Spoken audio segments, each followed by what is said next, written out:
You agree that he's lying? We now have Oh, you're not going to moved go give a question ruling? number 8, and I please ask you to sit down. Honorable Deputy President. Thank you, Honorable Speaker. The next question.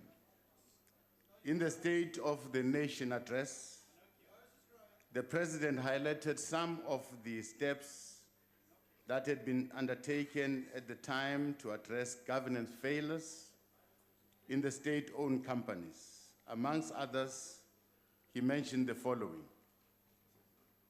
action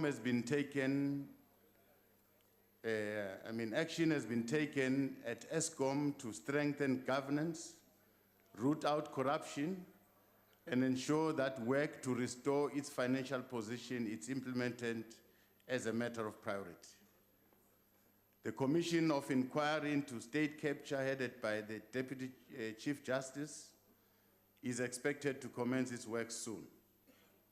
This will ensure that the extent and the nature of the state capture is established, that confidence in the public institutions is restored, and that those responsible for any wrongdoing are identified. As part of the SONA implementation process, the following steps have been taken. In respect of ESCOM, a new board has been appointed. An acting CEO and CFO have been appointed to strengthen governance. Disciplinary action has been taken against at least 8 senior managers to start the process of rooting out corruption and to stabilize the financial situation in ESCOM. As action in terms of this intervention was intensifying, we have had some of these individuals opting to resign from their positions before disciplinary hearings could even sit to determine their guilt.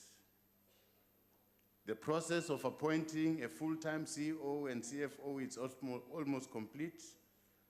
The issues pertaining to coal supplies to some of the power station is receiving attention as we speak. All boards of state-owned companies are in the process of being reviewed and strengthened. At Denel, changes have been effected with the announcement of a new interim board. So is the case with PRASA. Boards of SOEs have been directed to focus on addressing all governance failures that have impacted negatively on their performance.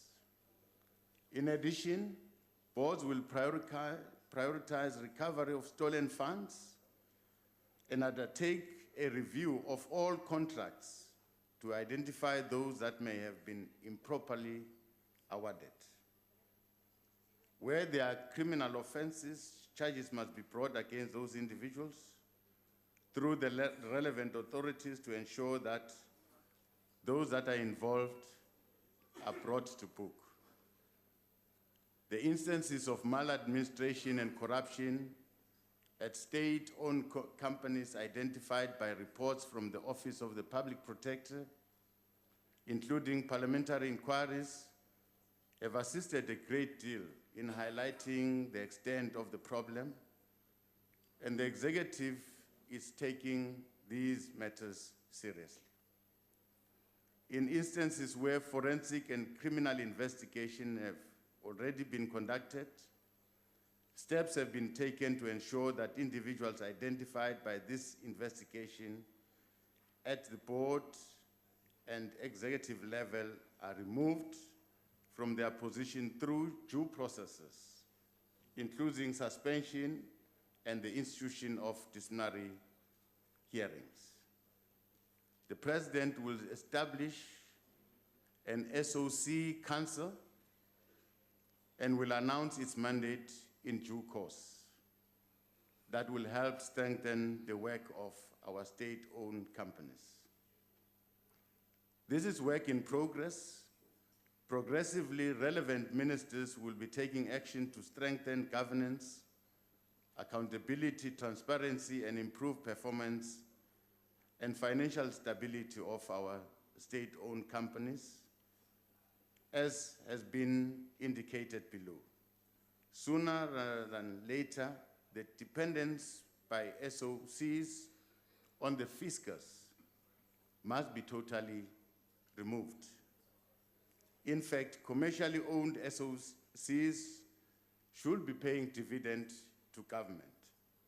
We undertake to keep honorable members briefed as this program of reform unfold in these SOCs.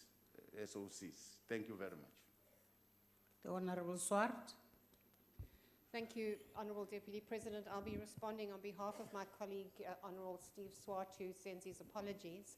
I have noted your response, but I'm going to read from his response. And that is, it's encouraging that various criminal investigations are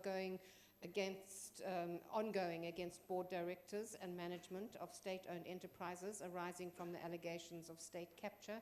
We are also pleased that the Hawks and Asset Forfeiture Unit have made progress in this regard, and the AFU obtaining preservation orders running into millions of rands. What is lacking, however, is the enforcement of sanctions against board directors and management in terms of both the Public Finance Management Act as well as the Companies Act. Sadly, time after time, board members and management are replaced after running the SOE into the ground and are then redeployed to other SOEs. The ACDP believes that besides holding those board members criminally and civilly liable for losses sustained by those SOEs, serious consideration should now be given to have these directors declared delinquent directors in terms of Section 162 of the Companies Act. This will prevent directors that have failed to fulfill their fiduciary duties to SOEs from ever being able to serve as directors again. He asks if you would support these suggestions. Thank you. Honorable Deputy President. Well, it goes without saying that if you are a board member and certain things happen under your watch, obviously somewhere you must take responsibility. It's not enough just to leave your role as a board member. You must, at a certain point, account for certain things that have happened under your watch. So I support that. Thank you.